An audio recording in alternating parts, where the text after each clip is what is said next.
హైదరాబాద్ వనస్థలిపురంలో కాల్పుల కలకలం రేగింది. ఆటోనగర్ సమీపంలో మహిళ మెడలో గొలుసు లాక్కెళ్లేందుకు యత్నించిన గొలుసు దొంగలపై పోలీసులు కాల్పులు జరిపారు. పోలీసులు 2 రౌండ్లు కాల్పులు జరిపేసరికి గొలుసు దొంగలు పరారయ్యారు.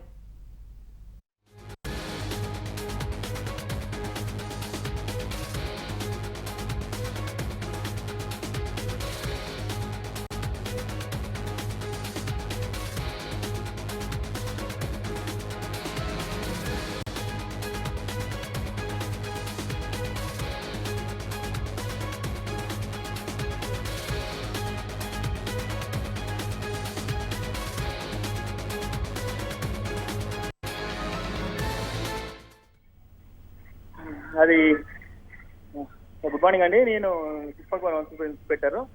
అయితే ఈ సీన్ ఆఫ్ ఇక్కడ రాజధాని థియేటర్ నుంచి బైలేను హైవే నుంచి బైలేను వెళ్ళే రోడ్ లో హుడా సాయినగర్ రోడ్ లో ఒకటి సాయి అనురాధ్ అనే లేడీ 37 years లేడీ, ఆమె బైలైన్ లో బ్యాంక్ నుంచి